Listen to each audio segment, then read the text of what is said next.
Boa noite, pessoal. Como vocês estão? Sejam todos muito bem-vindos. Vamos começar a nossa palestra online de planejamento patrimonial da família. E hoje é o dia em que vou explicar para você como evitar que seus filhos passem pelo inventário. Como você vai impedir que o seu filho passe por esse processo. Eu quero te chamar para aprender isso comigo, com bastante detalhe, com bastante calma, com bastante clareza, sobre tudo o que está envolvido neste tema. Principalmente sobre um problema do qual a maioria das pessoas não fazem a menor ideia. O inventário destrói, o inventário corrói o patrimônio de uma família inteira. E essa é a nossa missão aqui. Hoje, fazer com que as pessoas entendam de uma vez por todas que eles não precisam passar pelo doloroso processo de inventário. Então, qual é a nossa missão aqui hoje? Como você vai impedir que os seus filhos empobreçam um dia por terem que passar pelo inventário? De antemão, eu quero te dizer o seguinte, fica comigo até o final desse vídeo, porque no final eu vou disponibilizar para você uma oportunidade realmente diferenciada. Tenho certeza de que para você que está aqui em busca dessa informação, vai ser uma oportunidade que você vai querer agarrar. Agora,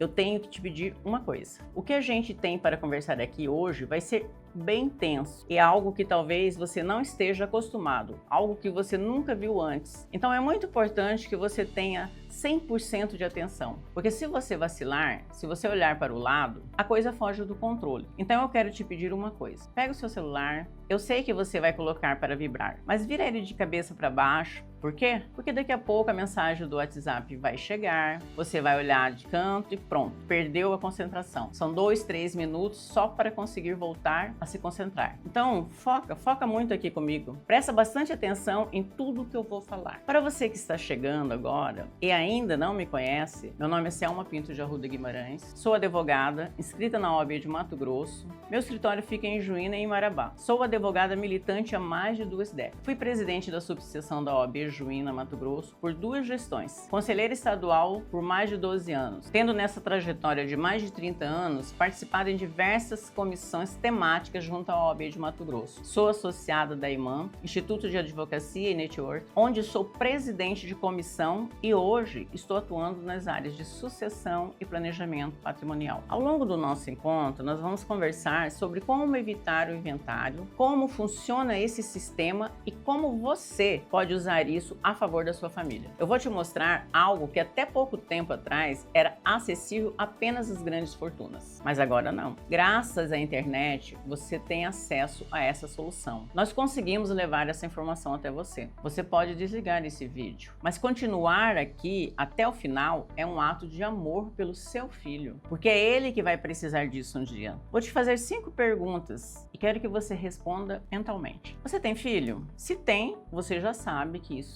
importa. Você tem patrimônio? Nem que seja um único imóvel. Você deu duro para conquistar isso? Você trabalha mais do que precisava para viver? E por último, te incomoda pensar que o Estado pode ficar com uma grande parte do seu patrimônio? Se você respondeu sim para pelo menos 3 perguntas, então essa palestra é para você. E não por você, mas pelos seus filhos. Vou começar a explicar detalhadamente como tudo isso funciona. Hoje nós vamos abrir a caixa preta do inventário. Vamos mostrar quem ganha com isso, quanto custa e por que ninguém quer que você saiba. Existe muita gente que lucra com o inventário e é por isso que esse sistema continua como está. Tem gente que fala assim, isso é tranquilo, é só vender um dos bens. Cara, isso me dá ânsia. Sabe por quê? Porque quem fala em só vender, talvez nunca tenha tido nenhum bem, talvez nunca tenha trabalhado para conquistar um desses bens, para chegar a dizer assim, na hora que meu filho for agraciado, é só vender um dos bens para pagar o restante. Fala sério, gente, não mesmo. Olha o inventário do Gugu, olha o inventário da Glória Maria, gente que começou de baixo, que começou pobre e ganhou dinheiro, e deu confusão. Agora, bilionário. Você já ouviu falar de inventário de bilionário? Briga de bilionário no inventário? Não tem. Bilionário não tem inventário. Vou te mostrar um caso prático. Uma família com um único imóvel, que que ao falecer deixou um problema enorme para o filho resolver. Ela é fictícia, claro, mas representa exatamente uma situação que para mim foi o divisor de águas para a minha carreira. Eu atendi essa família, o Júlio, a Rosana e o filho deles, o Rafael. O Júlio e a Rosana tinham um único imóvel, adquiriram esse imóvel há 20 anos atrás. E esse casal um dia veio a falecer e coube ao Rafael fazer o inventário desse único bem que era o imóvel. O Rafael chegou no meu escritório precisando fazer o inventário. Esse é o tipo da situação que me fez decidir trazer essa informação antes que seja tarde para outras famílias. Um imóvel comprado por 250 mil pode chegar a mais de 1 milhão. No inventário, os custos podem passar de 176 mil e isso sai do bolso dos filhos. Os números são assim. Imagina essa mesma família. Esse imóvel foi adquirido há 20 anos atrás por 250 mil reais e hoje esse imóvel vale 1.150.000 reais. É um caso real que aconteceu no meu escritório. O imóvel foi comprado há 20 anos por 250 mil reais. Hoje vale 1.150.000 reais. Agora vou te mostrar quais são as despesas envolvidas. Só tem um imóvel, nada mais. O imposto de transmissão por causa morte, o ITCMD, para essa família fica em 7%, dá R$ 80.500 só de impostos sobre a herança. Honorários de advogado, outros 7%, mais 80.500. O mesmo valor que ele paga para o governo, ele vai pagar para o advogado. Cartório de notas, 5.000 reais, mais ou menos 3.000 para tirar todas as certidões necessárias. Ele vai gastar com mais cartórios. E ainda tem o cartório de registro de imóveis para finalizar a transferência. Moral da história, só nessa brincadeira aqui, ele vai gastar 176 mil reais. De onde é que vai sair esse dinheiro? Do Júlio, da Rosana? Não, eles já foram. Tem que sair do bolso do Rafael. Agora veja, essa família tem um imóvel que hoje vale 1.150.000 reais. Mas essa não é a realidade econômica dessa família.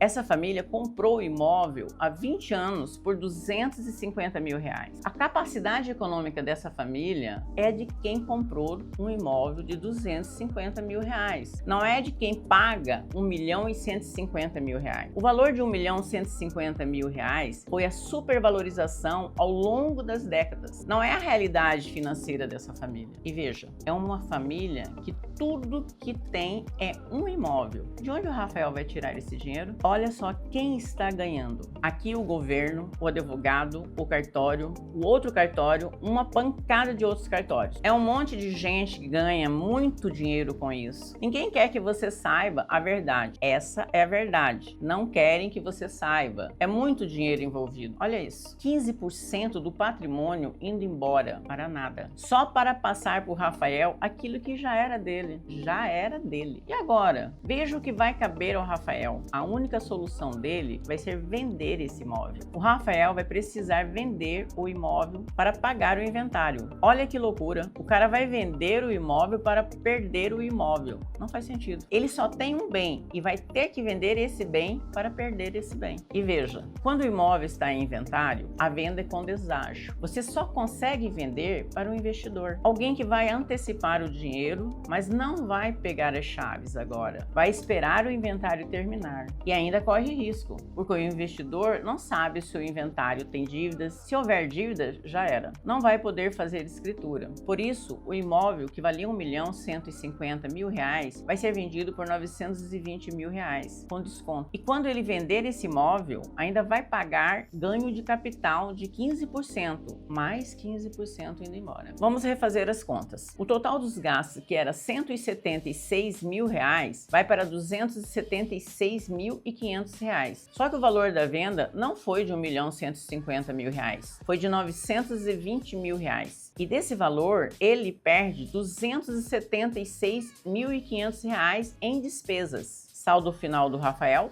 R$ 643.500 reais. A perda patrimonial nesse caso foi de R$ 500 mil reais. Mais de 40% do patrimônio se perdeu por causa do inventário. 40%. Quase metade do que aquela família construiu em 20 anos. A regra no Brasil é assim. Quando uma pessoa que tem filhos falece, os filhos precisam fazer o inventário. E essa regra do jogo é doída. Existe uma solução e ela exige uma mudança de mentalidade. Não faz sentido ter patrimônio em nome de quem não tem vida eterna. Agora, como é que eu vou começar a falar da grande solução que os bilionários usam, se as famílias sequer sabem do problema? Por isso, a nossa primeira missão foi te apresentar o problema. E é um problema que, eu repito, você não tem. Esse problema é dos seus filhos. E é por isso que eu falo que isso aqui é um ato de amor. Porque você vai substituir aquele momento de horror dos seus filhos por um ato de amor, que é fazer hoje aquilo que você não precisaria fazer, para que eles não passem por um momento de horror amanhã.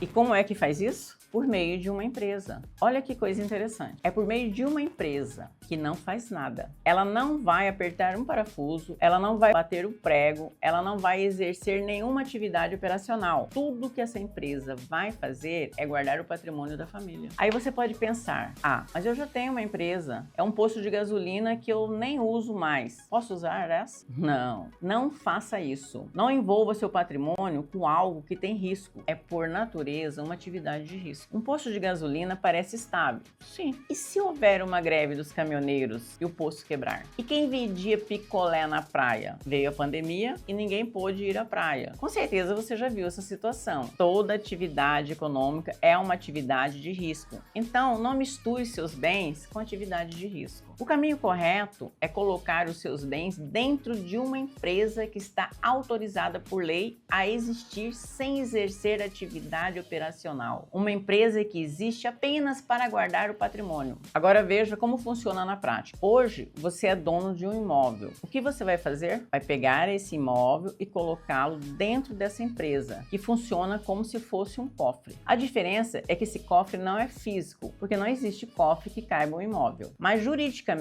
esse cofre, que é a empresa, consegue guardar a propriedade do imóvel lá dentro. E aí vem o próximo passo. A partir desse momento, não é mais o ser humano que é dono direto do imóvel. O dono do imóvel passa a ser o cofre, a empresa. E o ser humano passa a ser o dono da chave do cofre. É assim que funciona. Ele é o dono da chave. E o que ele faz com essa chave? Ele coloca essa chave em nome dos filhos, mas apenas formalmente, de maneira virtual, burocrática no papel. Isso não produz efeitos práticos imediatos. O pai continua com poder total sobre o bem. Pode vender, doar, alugar, hipotecar, pode fazer absolutamente tudo. A diferença é que esse sistema cria uma barreira que impede que o filho tenha qualquer poder enquanto os pais estiverem vivos. Todo o poder continua com os pais. A mudança acontece no dia em que essa pessoa não estiver mais aqui. Nesse momento, os filhos já são formalmente os titulares da chave do cofre. Já são as pessoas que passam a comandar esse patrimônio. E isso acontece de forma automática, dentro de um modelo que chamamos de sistema de gatilho. Ele fica estruturado, pronto, preparado. No momento do falecimento, ele é acionado e a propriedade segue para os filhos sem necessidade de inventário, sem juiz, sem cartório, sem a burocracia de certidões e sem os custos típicos de um inventário. Então não tem custo nenhum, você vai me perguntar.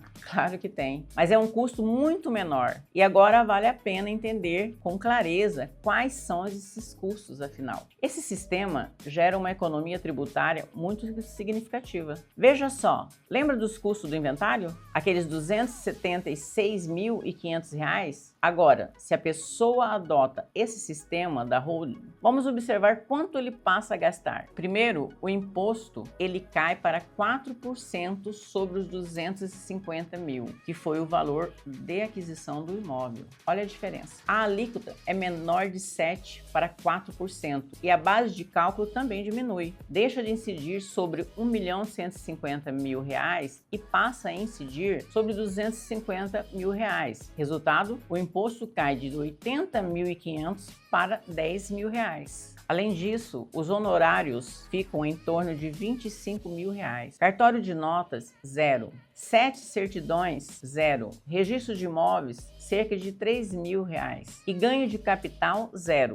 Porque não há venda do imóvel. Isso não é mágica, é matemática, é conta. Conta que muita gente não aprende na faculdade. No total, os gastos com a holding familiar, nesse exemplo, somam R$ 38.000. cai de 276 mil para 38 mil reais. Essa é a diferença. E não se trata apenas de números. A diferença financeira é gigantesca. São 238.500 reais a menos. Ainda assim, alguém pode pensar, o governo está roubando? Não, não é roubo. Ninguém está tirando nada diretamente de você, mas o sistema da forma como funciona acaba comprometendo o futuro do seu filho. E aqui está o ponto principal. A perda patrimonial é zero. Mas como é zero? Se a pessoa vai pagar 38 mil reais? Sim, vai pagar, mas ainda assim a perda patrimonial é zero. Isso porque uma família que possui um imóvel comprado por 250 mil e hoje avaliado em 1.150.000 tem capacidade econômica para arcar com esse valor. Cabe no orçamento desse pai pagar 38 mil reais,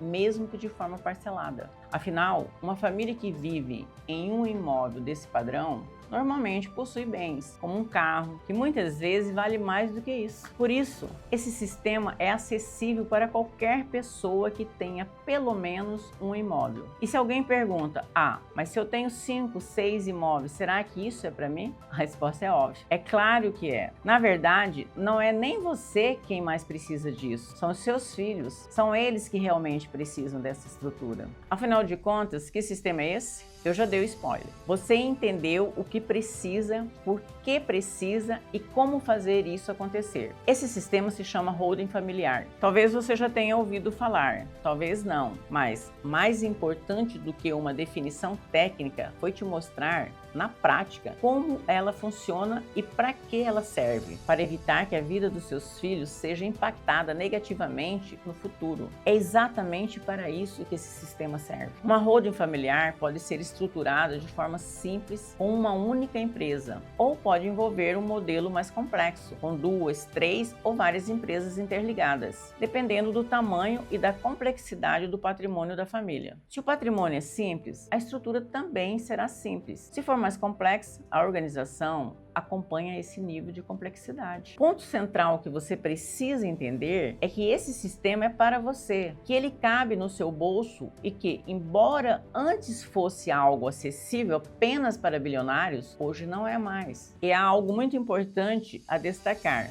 Esse sistema não é um jeitinho, não é malandragem, é algo que pode ser exposto com total transparência, sem qualquer necessidade de esconder. E não poderia ser diferente, porque o que está em jogo aqui é algo sério demais, sério para ser tratado de outra forma. Não dá para ser um negócio baseado em tese ou improviso. Tem que ser algo totalmente dentro da lei, a ponto de a Receita Federal analisar e dizer que está tudo certo. Precisa ser uma estrutura transparente, feita às claras. Aliás, todos os atos de uma holding são públicos e são registrados em órgãos oficiais. Isso significa que tudo é construído de forma que você não precisa esconder absolutamente nada. Muito pelo contrário, é um modelo pensado justamente para funcionar com total transparência e segurança jurídica. E se você ainda tem dúvidas sobre a licitude desse modelo, vale observar alguns exemplos. Você conhece Norberto Odebrecht, fundador da construção Odebrecht? Ele faleceu deixando uma fortuna declarada de 14 bilhões de reais, pelo menos segundo o que constava no imposto de renda, embora muitos estimem que o valor real fosse ainda maior. Se ele tivesse falecido sem uma estrutura de holding, apenas sobre os valores declarados, o Estado da Bahia teria arrecadado mais de 1 bilhão e 120 milhões em impostos. Mas esse recolhimento nunca ocorreu e o motivo é simples, havia uma holding estruturada. Outro caso é do Antônio Hermílio de Moraes, que deixou cerca de 15 bilhões e meio de reais. Se esse patrimônio tivesse passado por inventário tradicional, o custo poderia chegar a aproximadamente 1 bilhão e 200 milhões, um valor extremamente elevado. E ainda assim, esse processo não aconteceu. Mais uma vez, o motivo foi a existência de uma holding familiar previamente organizada. Temos também o exemplo de Roberto Marinho, com um patrimônio estimado em 30 bilhões de reais, em um cenário de inventário inventário convencional, o estado do Rio de Janeiro poderia ter arrecadado cerca de 2 bilhões e 400 milhões em tributos. No entanto, esse caminho também não foi seguido, justamente porque havia uma estrutura de holding familiar. E não são casos isolados. Se você observar listas como as da revista Forbes, verá diversos bilionários brasileiros que faleceram nos últimos anos, como Roberto Civita, ligado ao Grupo Abril, Moisés Safra e Edmundo Safra, do Banco Safra, José Alencar, associado a Coteminas, e a família Camargo. Todos eles faleceram, mas nenhum desses casos passou por inventário tradicional. Em comum, todos tinham estrutura de holding familiar previamente estabelecidas. Bom, gente, agora eu quero chegar a um ponto muito importante. E esse ponto, para mim, traz uma sensação muito grande de dever cumprido, porque a partir daqui, quem está acompanhando essa explicação já saiu de um lugar muito perigoso, o lugar da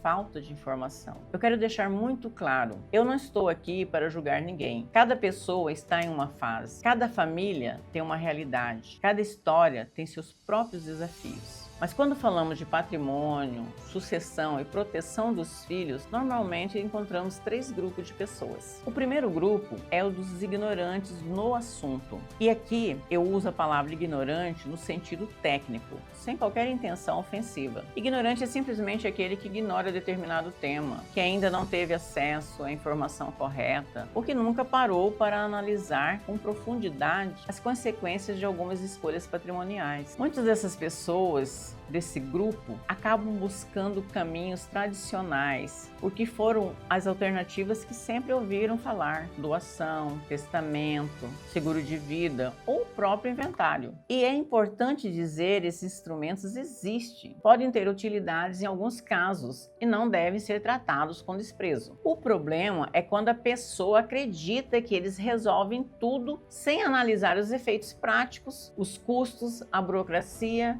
e os riscos familiares envolvidos. A doação, por exemplo, ela costuma parecer uma solução simples. A pessoa pensa: vou doar em vida e pronto, resolvi o problema dos meus filhos. Mas na prática, a doação pode gerar consequências muito sérias. Dependendo da forma como é feita, ela pode ter custos semelhantes ao de um inventário e, em alguns casos, pode até sair mais cara. Além disso, depois que a doação é formalizada, não é algo que se desfaz com facilidade. Não é uma decisão que a pessoa simplesmente toma hoje e, se mudar de ideia amanhã, volta tudo ao que era antes. Esse ponto é muito sensível, porque a vida muda, relações familiares mudam, casamentos acabam, filhos podem enfrentar problemas financeiros, conjugais ou pessoais. Pode surgir uma situação em que os pais percebam que não gostam mais de manter determinada configuração patrimonial, mas se a doação já foi feita, a margem de controle pode ser muito menor. Outro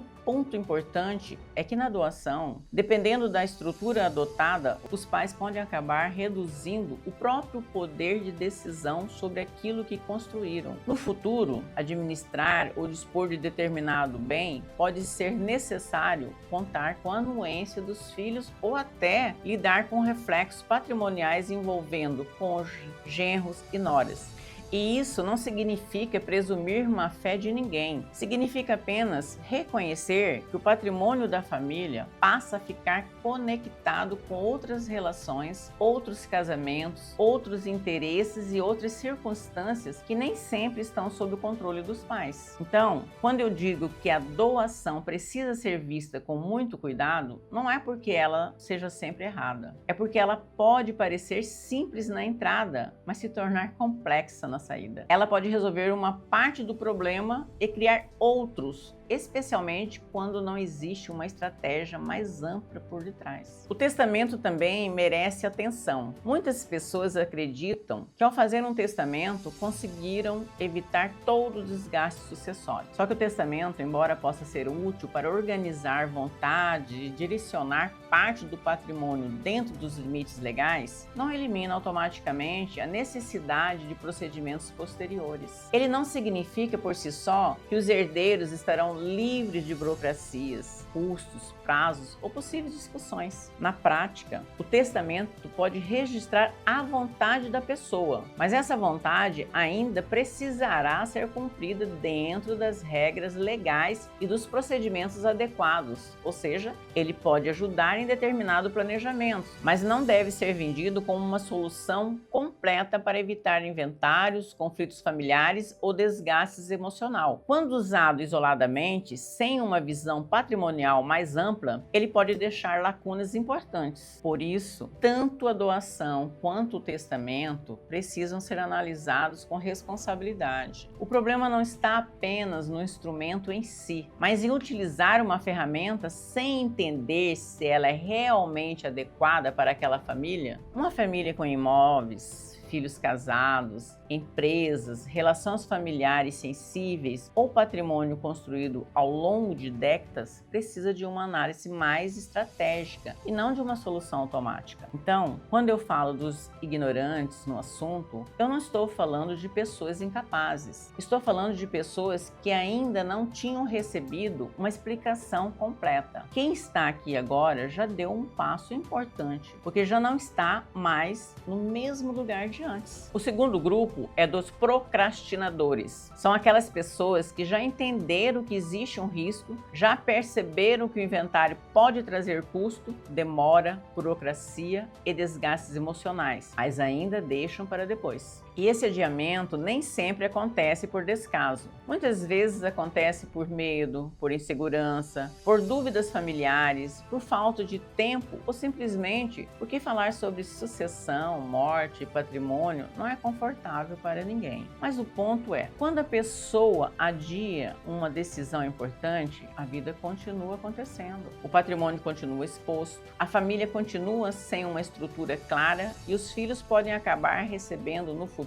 não apenas os bens, mas também os problemas, os custos e os conflitos que poderiam ter sido evitados com o planejamento. Por isso, procrastinar nesse tema não significa ser uma pessoa ruim, significa apenas que existe uma decisão importante esperando maturidade, orientação e o momento certo para ser tomada. E o terceiro grupo é o dos resolvedores. São as pessoas que entendem que planejamento não é pressa, não é medo e não é antecipar problemas. Planejamento é cuidado, é responsabilidade, é uma forma de organizar hoje para evitar que a família sofra amanhã. O resolvedor é aquele que olha para o patrimônio e pensa: eu trabalhei para construir isso, agora eu preciso organizar para que isso proteja e não prejudique as pessoas que eu amo. É aqui que entra a holding familiar, não como uma solução mágica e nem como algo que serve para todo mundo,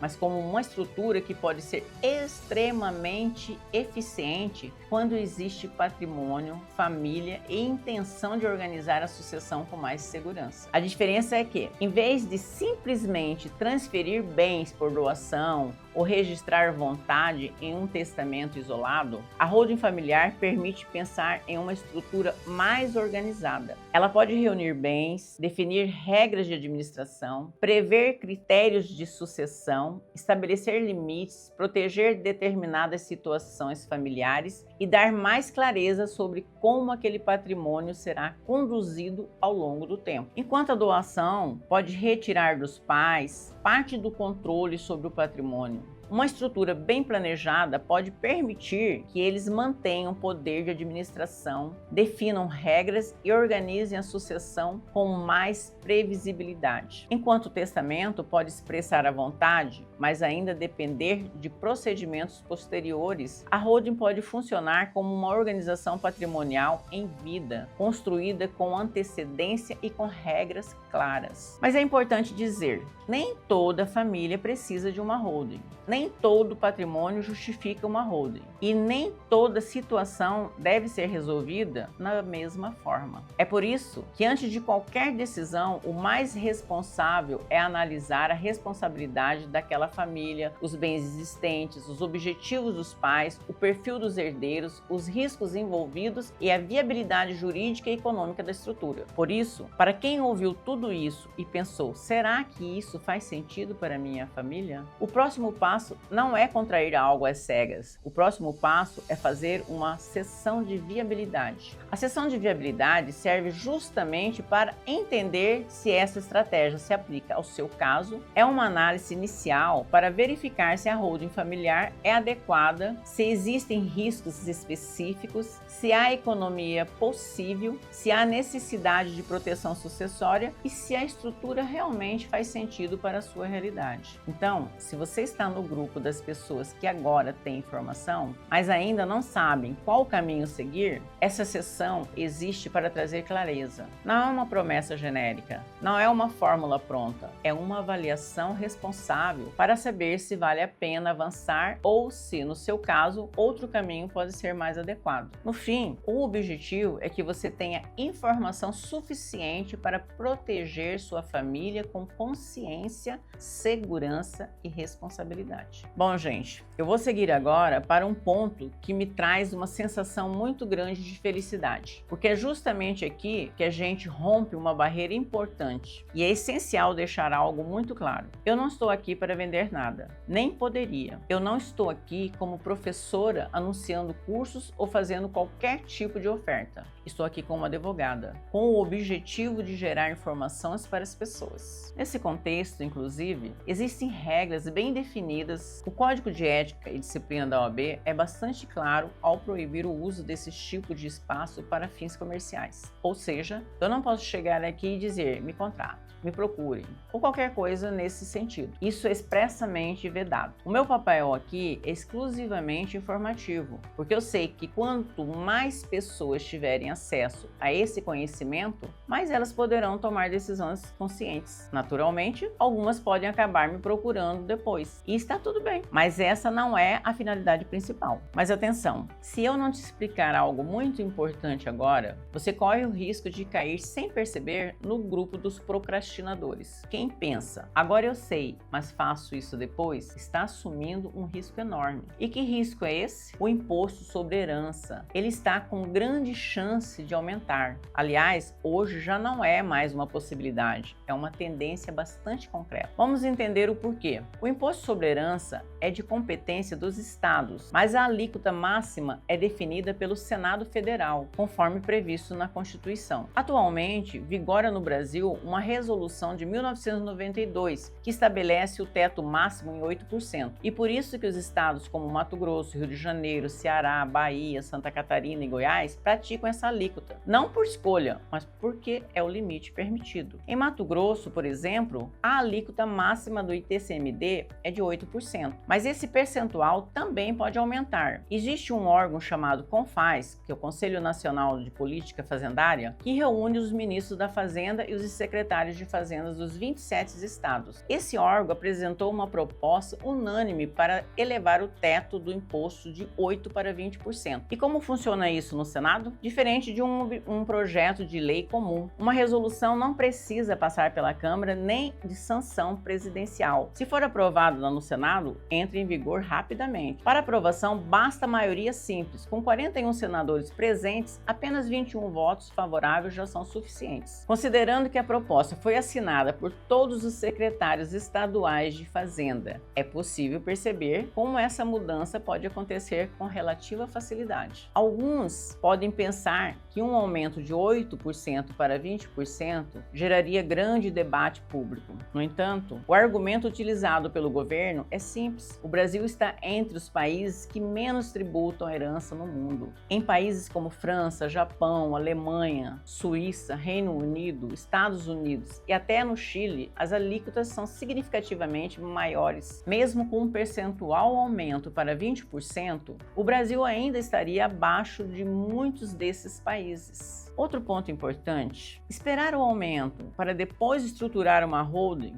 pode ser um erro. Isso porque o imposto que incide na estrutura pode acompanhar esse aumento. Ainda que a base do cálculo seja menor, a alíquota maior impacta da mesma forma. Por isso, adiar uma decisão pode trazer consequências financeiras relevantes. Além disso, existe outro argumento frequentemente utilizado, o de que o imposto sobre herança afeta apenas os mais ricos. Essa é uma visão contestada por muitos, já que na prática, estruturas mais sofisticadas de planejamento patrimonial já são amplamente utilizadas por grandes patrimônios. Assim, o impacto pode acabar recaindo de forma mais significativa sobre quem não possui esse tipo de planejamento. E a discussão não para por aí. Há propostas como a PEC 96/2015 que sugere a criação de cobranças adicionais destinadas a fundos específicos. Isso indica que o cenário pode se tornar ainda mais complexo no futuro. Diante de tudo isso,